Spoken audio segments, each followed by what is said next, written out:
ऐसा सबसे पहले तो ये बताइएगा कि मुल्क के हालात को आपको पता ही है। जी, जी। मतलब ना बिजनेस है ना ही जॉब है। ऐसे ही लोगों है। के पास बेरोजगारी बहुत ज्यादा बढ़ चुकी है।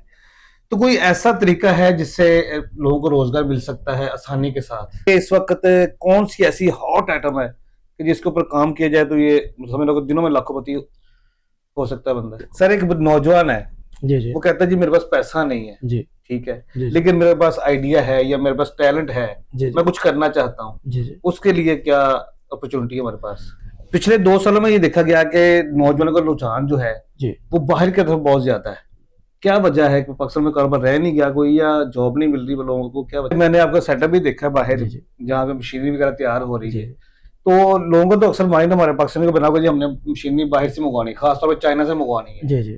तो मशीनरी अब यहाँ पे भी तैयार कर रहे हैं। बिल्कुल ऐसे ही। चाइना की मशीनरी में और हमारी मशीनरी में क्या डिफरेंट है? कोई ऐसा तरीका आप समझते हैं कि जिससे हम नौजवानों को मोटिवेट कर सकते हैं कि आप पाकिस्तान में रहते हुए कारोबार करें? अस्सलाम वालेकुम नाज़रीन, कॉफ़ी विद गौहर में खुशामदीद। मैं हूं आपका मेज़बान अहमद गौहर। नाज़रीन, आज मैं फैसलाबाद मौजूद हूं और मेरे साथ मौजूद हैं रिजवान फैक्ट्री वाला, जो कि बिजनेस मेंटोर भी हैं और मोटिवेशनल स्पीकर भी हैं, और अब तक अराउंड अबाउट 25 से 30 हज़ार लोगों को ये कारोबार भी करवा चुके हैं और उनको रोजगार भी दे चुके हैं। तो इनसे बातचीत करते हैं, इनसे जानते हैं कि बेरोजगारी की वजह क्या है, नौजवान तबका हमारा बिजनेस की तरफ क्यों नहीं मूव हो रहा है, या जो लोग बिजनेस कर रहे हैं उनको क्या क्या प्रॉब्लम का सामना करना पड़ता है। अस्सलाम वालेकुम जी। वालेकुम सर, अस्सलाम। कैसे हैं? अल्हम्दुलिल्लाह। ऐसा सबसे पहले तो ये बताइएगा कि मुल्क के हालात को आपको पता ही है। जी, जी। मतलब बिजनेस है ना ही जॉब है। ऐसे ही लोगों है। के पास बेरोजगारी बहुत ज्यादा बढ़ चुकी है। तो कोई ऐसा तरीका है जिससे लोगों को रोजगार मिल सकता है आसानी के साथ? बिल्कुल ऐसे ही है। ये अगर तरीके की बात करें तो तरीके तो बहुत सारे हैं जिनसे रोज़गार मिल सकता है। ठीक है। अब एक तरीका जो यहाँ पे आपने देखा है, हमारा जो सिस्टम है जिसमें इतवार वाले दिन लोग आके फ्री ऑफ कॉस्ट सीखते हैं। ठीक है। वो उनकी अपनी इंटरेस्ट के मुताबिक उनको चीज़ें समझ में आती हैं और अगर समझ में आ जाए तो फिर वो अपना रोज़गार शुरू कर लेते हैं। ठीक हो गया। यानी ये इस तरीके से लोगों को एक रोज़गार का रास्ता मिलता है, करने का तरीका मिलता है और इस तरह से कुछ लोग कारोबार कर भी लेते हैं। ठीक हो गया। जी। ये कि जो लोग पहले से कारोबार कर रहे हैं जी, जी। वो भी आपकी ट्रेनिंग के अंदर आते हैं, या जिन्होंने करना होता है वही आते हैं? सब लोग आते हैं। यानी अगर कोई भी बंदा पहले से बिज़नेस कर रहा है, उसको कोई मसाइल आ रहा है, सेल के अंदर कोई प्रॉब्लम आ रही है या कुछ और किसी किस्म के प्रॉब्लम आ रहे हैं, तो कुछ लोग कंसल्टेंसी के लिए आते हैं, मुशावरत करने के लिए। ठीक है। कुछ लोग जो अपने यानी मसाइल आ रहे होते हैं, उसको हल करवाने के लिए, मसले मसाइल को डिस्कस करने के लिए आते हैं। ठीक है। कुछ लोग बिल्कुल फ्रेश होते हैं, जो प्रॉपर एक नए सिरे से सीखना चाहते हैं। तो ये हर किस्म के लोग ज़ाहिर है यहाँ पे आते हैं, सही। सीखते हैं, जिसका जो मसला होता है कोशिश करते हैं उसको हल करने की और उसको मज़ीद ऊपर उठाने की कोशिश करते हैं। तो लोग आपके पास तो आते हैं, ज़ाहिर है आपके साथ डिस्कस भी करते होंगे कि हम ये कारोबार कर रहे हैं, हमें ये प्रॉब्लम आ रही है। जी, बिल्कुल इसी तरह है। कौन सी प्रॉब्लम आप समझते हैं कि सबसे ज्यादा लोगों को जो है ना फेस करनी पड़ती है? सबसे बड़ा प्रॉब्लम यानी 2 तरह की प्रॉब्लम आप ये कह लें कि पाकिस्तान के अंदर जो आती हैं लोगों को। नंबर 1 जो कानूनी मसाइल है, क्योंकि लोगों को अवेयरनेस नहीं होती, ठीक है। तो लोग डरे हुए होते हैं। ठीक है। उनको डर लग रहा होता है फूड अथॉरिटी से, उनको डर लग रहा होता है पुलिस से, उनको डर लग रहा होता है टैक्स के डिपार्टमेंट से। यानी ये एक छोटे-छोटे डर होते हैं जो लोगों के अंदर होते हैं। दूसरा मेन प्रॉब्लम आता है सेल का। फोकस करके उनको समझाया जाता है, सिखाया जाता है और उनको गाइड किया जाता है। उनके अंदर से उस खौफ को निकाला जाता है। सही। जब वो खौफ निकलता है तो वो कामयाब हो जाते हैं। ठीक हो गया। जी। पिछले 2 सालों में ये देखा गया कि नौजवानों का रुझान जो है जी। वो बाहर की तरफ बहुत ज्यादा है। क्या वजह है कि पाकिस्तान में कारोबार रह नहीं गया कोई, या जॉब नहीं मिल रही लोगों को? क्या वजह है? पाकिस्तान में कारोबार भी है। देखिए, ये 25 से 30 करोड़ की आबादी का मुल्क है। ये जी। छोटी आबादी नहीं है। ठीक ये है। बहुत बड़ी मार्केट है। ठीक है। ठीक है। बाहर लोग जाते हैं, यानी हम लोग मुख्तलिफ कैटेगरी के लोग हैं। तो कुछ लोगों की कैटेगरी ही जॉब करना होती है।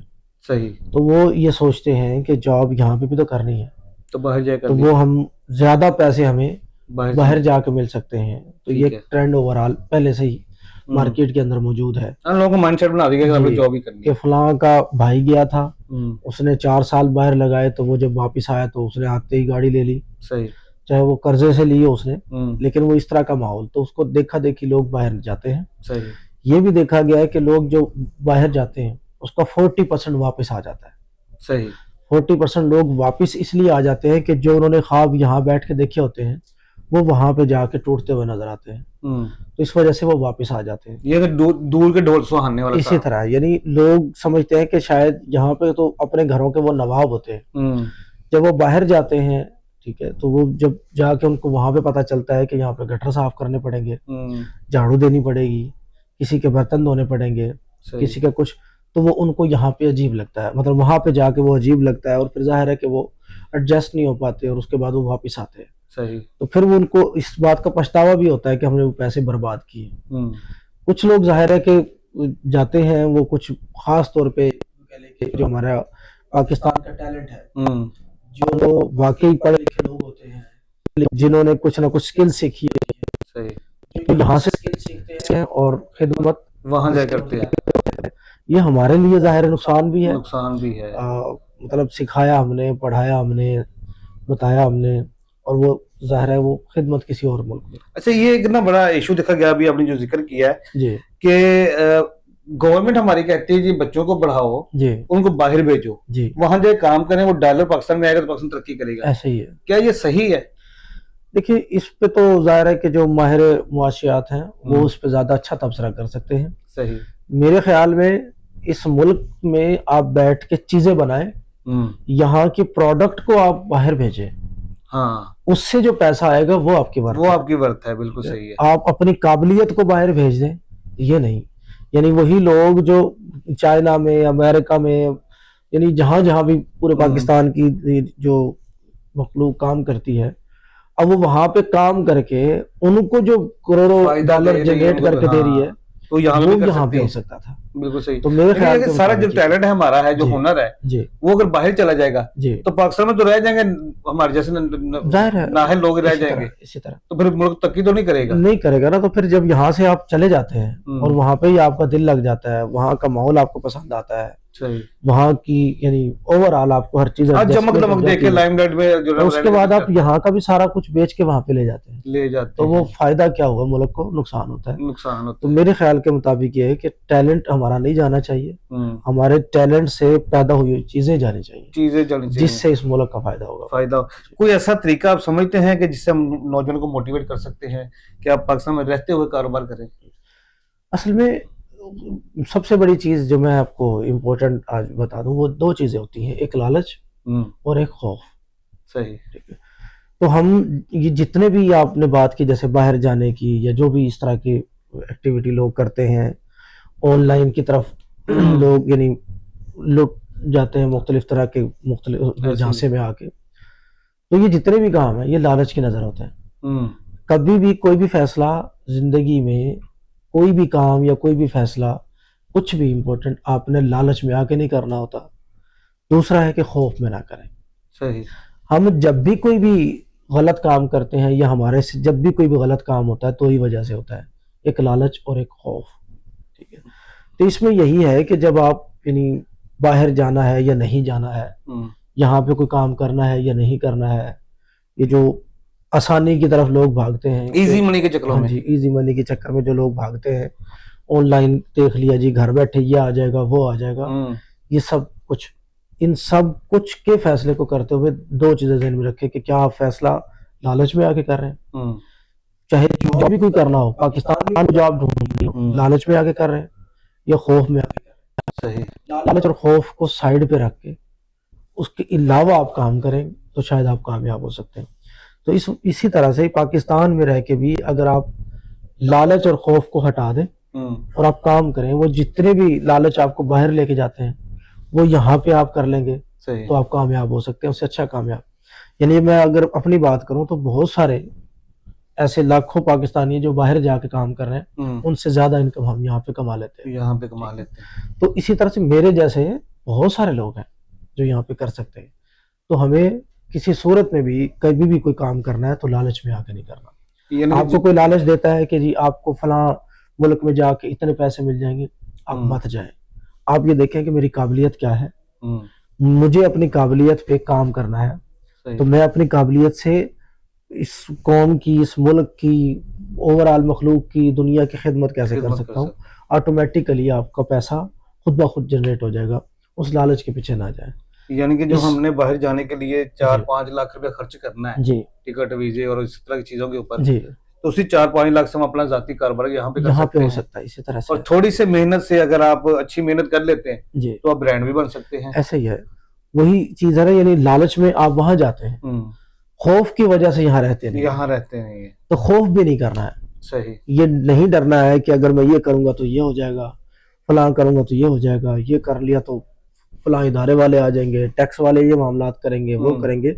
इन चीजों का खौफ भी अंदर से निकाल कर यहीं पे कुछ कर लेना है। सर पर्सनल कुछ इदारे ऐसे हैं भी तो जो आपको हरासा करते हैं, ओवरऑल ये तो पाकिस्तान का, चक्रों में जो होते हैं। ये तो पाकिस्तान का ट्रेंड है, कोई भी बिजनेसमैन है वो जानता है, यानी यहाँ पे मकूला मशहूर है कि बिजनेसमैन की 36 बीवियां हैं। 36 भी जी, ठीक है। 36 बीवियों से मुराद जाहिर है ये 36 इदारे हैं जो आके आपको वक्तन फवक्तन आके मिलते रहते हैं। सही, अपनी दिहाड़ी के चक्रों में वो नान नफका, रहे इस तरह बीवी को आपने नान नफका देना, जाहिर है कि वो उनको भी देना है, साथ से चलता रहता है। ठीक हो गया। तो ये चीजें हैं।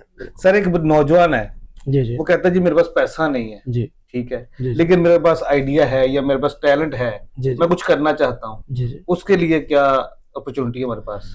अगर कोई नौजवान ऐसा है और वाकई उसके पास कोई आइडिया है और वाकई कुछ करना चाहता है तो वो मेरे पास आ जाए। सही। उसके बाद मतलब जो भी वो कर सकता हुआ, जिस लेवल का कर सकता हुआ, इंशाल्लाह उसको हम पूरी सपोर्ट करेंगे, पूरी सपोर्ट करेंगे। थोड़ा सा इदारे की तारुफ भी हो जाए हमारा जी जी कि बाहर फ्लेक्स आपकी लगी हुई है, जी जी 10,000 से लेके 10 लाख तक कारोबार करवाए जा सकते हैं। जी जी। कितने कारोबार हैं जो हम कर सकते हैं या जो आप करवाते हैं? देखिए कारोबार जाहिर है कि जितनी भी हमारी यानी रोजमर्रा की जिंदगी की जरूरत की चीजें हैं, ठीक है, उन सब को बेचने का नाम ही कारोबार है। सही। इसमें सबसे इम्पोर्टेंट चीज अगर मैं बात करूँ तो हम वक्त बेचते होते हैं। तो अब वक्त जो है फिर आपकी काबिलियत, यानी काबिलियत आपके वक्त को बेचती है और उस वक्त से आपको पैसा आता है। सही। तो वो आपकी काबिलियत सब्जी बेचने की है, आपकी काबिलियत खिलौने बेचने की है, आपकी काबिलियत घड़ियां बेचने की है, आपकी काबिलियत यानी कॉस्मेटिक्स के प्रोडक्ट को बेचने की है, सही। सर्विस बेचने की है, क्या बेचने की है, उस पर डिपेंड करता है कि आप क्या कर सकते हैं। सही। तो ये जो हमने लिख के लगाया 10,000 से 10 लाख, बेसिकली तो ये यानी लोगों के माइंड में एक फोकस डाला है कि कारोबार करने के लिए आपको करोड़ों रुपया नहीं चाहिए, करोड़ों नहीं चाहिए, आपका इरादा चाहिए। सही। आपका मतलब एक दफा यहाँ पे एंट्री चाहिए, आप एक दफा यहाँ पे आए तो सही, आपको समझ में आए कि ये जो हम जितने पैसे के लिए काम कर रहे होते हैं लोगों का, सिर्फ उतनी एक महीने की तनख्वाह में भी हम अपना काम शुरू करके उस से कहीं यानी ज्यादा पैसे घर बैठ के कमा सकते हैं। घर बैठ से मुराद ये है कि किसी के पास नौकरी करने के बजाय अपना काम करके आप इससे ज्यादा पैसे कमा सकते हैं। सही। और अपने आप को जाहिर है कि वक्त जैसे थोड़ा सा लगता है, वक्त के साथ साथ आप मजीद तरक्की करते जाते हैं और वो आपके काम आती है। मतलब ऐसा भी हो सकता है कि बंदा जॉब कर रहा है जी, तो वो पार्ट टाइम पर छोटा सा कारोबार भी शुरू कर सकता है। बिल्कुल ऐसे। जब उसका कारोबार चल जाए जी। उसको समझ आ जाएगा यार मैं अब इससे ज्यादा कमा रहा हूँ नौकरी से, जी, नौकरी को वाइंड अप करके इसी को प्रॉपर लेके चले 100% तरक्की कर सकता है, आगे जा सकता 100% है। इसी तरह। इस वक्त कौन सी ऐसी हॉट आइटम है कि जिसके ऊपर काम किया जाए तो ये समझ लो कि दिनों में लाखोंपति हो सकता है बंदा? ये जो दिनों में लाखोंपति होना है ये तो झूठ बात है। अच्छा हाँ। छक्का नहीं लगता काफी? नहीं, मेरा अपना एक मकूला है कि जल्द अमीर होने की ख्वाहिश मजीद गुर्बत लाती है। जब भी आप जल्दबाजी में और जल्दी अमीर होने की ख्वाहिश करते हैं तो फिर जाहिर है कि बहुत सारे झटके आपको लगते हैं। सही। और आप मजीद नीचे गिर जाए। यानी तरीकाकार यही है कि आपने स्टेप बाय स्टेप जाना है। ठीक है। एक स्टेप पे जब आप पहुंचते हैं तो जाहिर है उसको अच्छे तरीके से इतना मजबूत कदम रखना होता है कि आप डगमगा के वापस ना गिर जाए। सही। यही तरक्की का राज होता है। तो इसके लिए मैं कहता होता हूँ कि कारोबार को औलाद की तरह पालना पड़ता है। जिस तरह से आपको बच्चा पैदा होता है वो जाके साल के बाद चलना शुरू करता है, खड़ा होना शुरू होता है, चलना शुरू करता है। ठीक है। 2 साल के बाद वो आपके साथ बात करना शुरू करता है। कोई 10 साल के बाद आपकी वो हल्की फुल्की सपोर्ट करना शुरू करता है। सही। ठीक है। 20 साल के बाद वो आपको कुछ कमा के देने की पोजीशन में आ जाता है, यानी आपको आराम दे देता है। मकसद कहने के लिए कि इस लेवल पे चला जाता है। सही। कारोबार भी इसी तरह से वक्त जरूर लगता है, लेकिन जितना वक्त लगता है वो साबित करता है कि अब मैं इस पोजीशन पे आ गया हूँ, अब मैं इस पोजीशन पे आ गया हूँ, अब इस पोजीशन पे आ गया हूँ।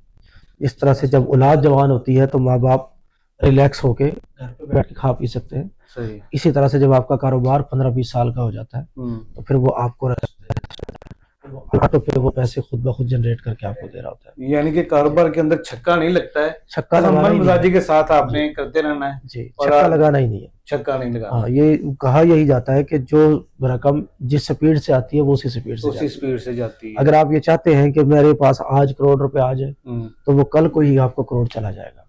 सही। उसका पैसे का फायदा नहीं है, उस कारोबार का भी फायदा नहीं है। सही।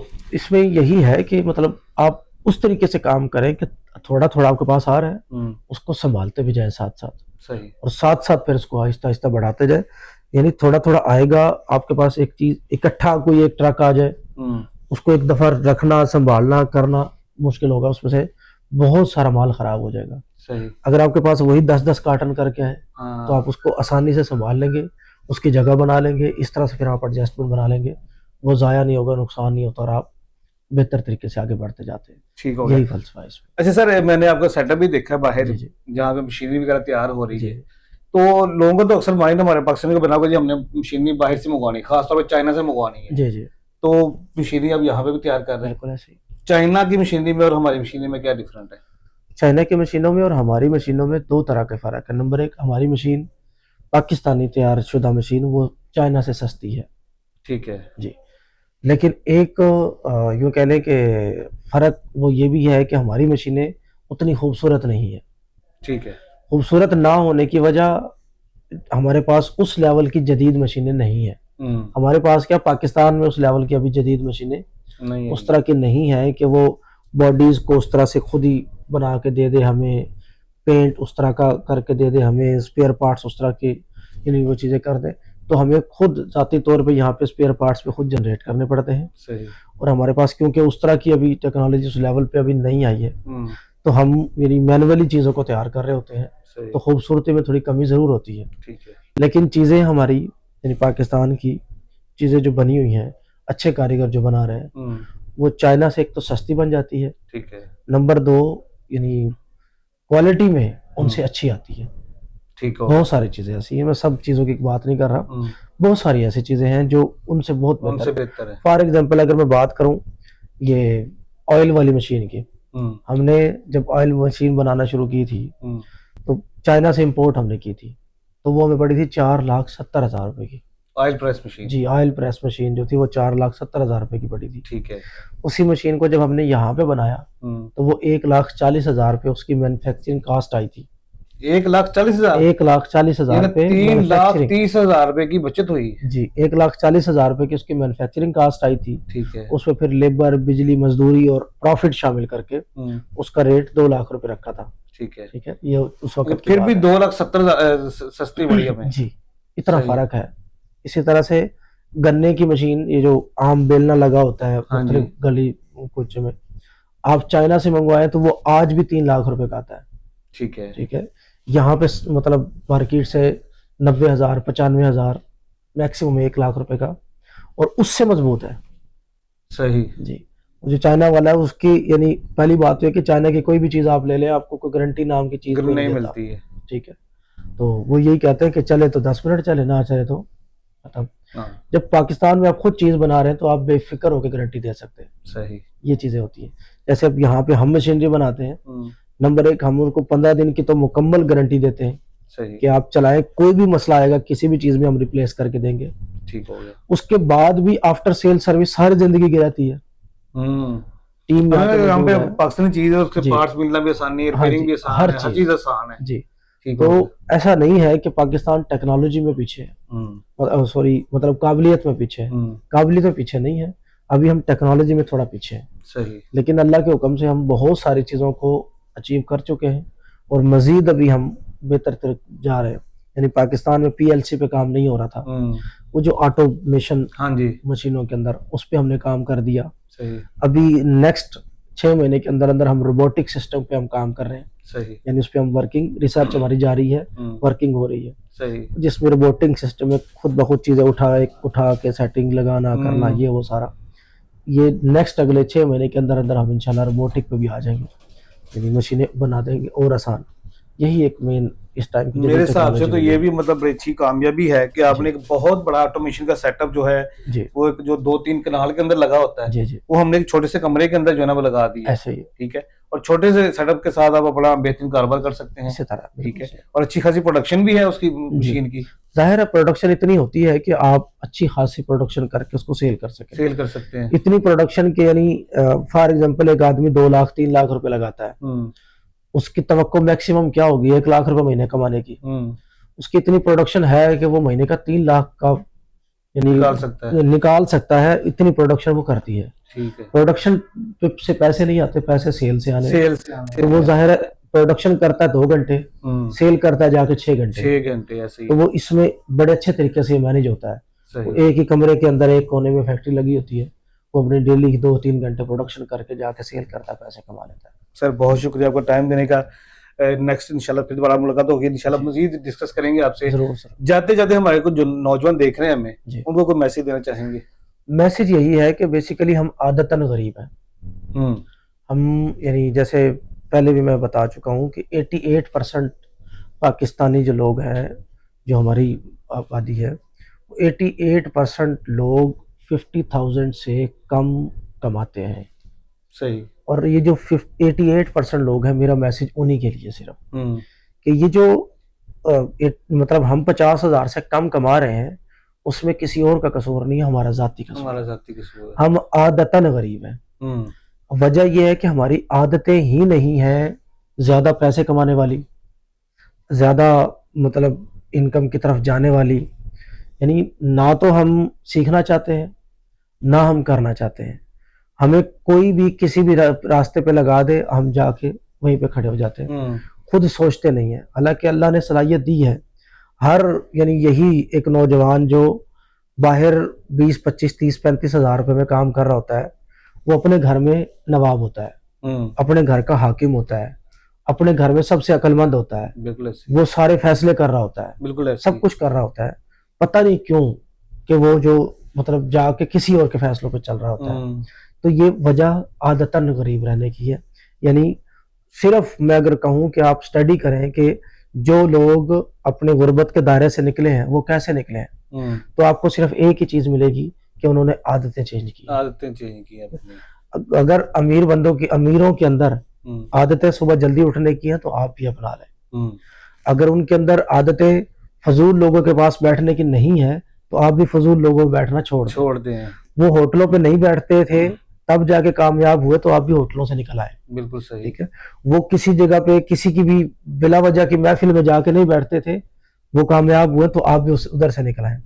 मोहल्ले में किसी की भी शादी हुई, वहां पे डांस हो रहा है तो हमें ढोल बजते हुए सुनाई दिए और हम बगैर सोचे समझे जा पहुंचे, हमें वहां से निकलना है। सही। बिना बुलाए किसी के पास हमें नहीं जाना है। सही। बिला वजह हमें ये छोटी मोटी बेमकसद की इंटरटेनमेंट की तरफ नहीं भागना है। अपने मतलब थोड़े पैसे को भी उसको सेव करना है। सही। उसी में से सेव करके हमने यानी थोड़ा थोड़ा करके उसको बढ़ा लेना है।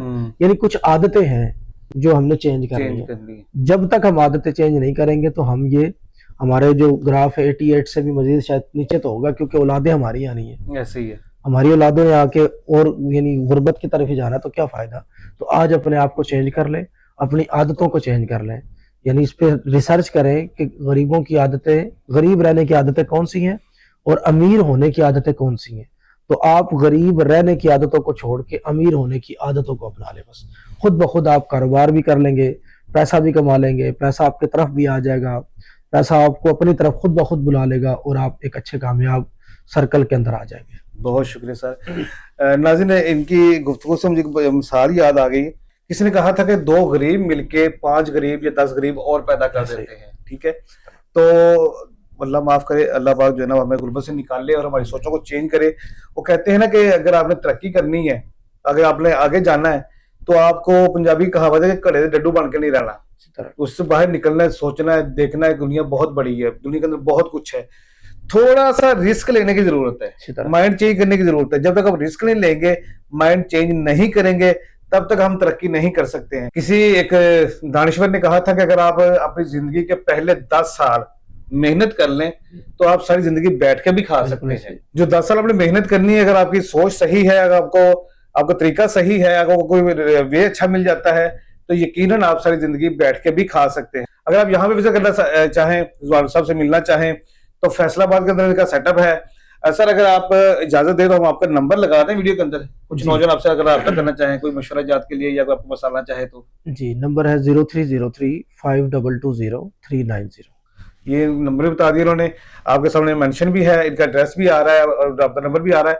आप इनसे डायरेक्ट रब्ता भी कर सकते हैं, किसी भी किस्म का कोई भी मशवरा आप इनसे कर सकते हैं और अपना जाती कारोबार भी शुरू कर सकते हैं। इजाजत दीजिए, अल्लाह के बाद।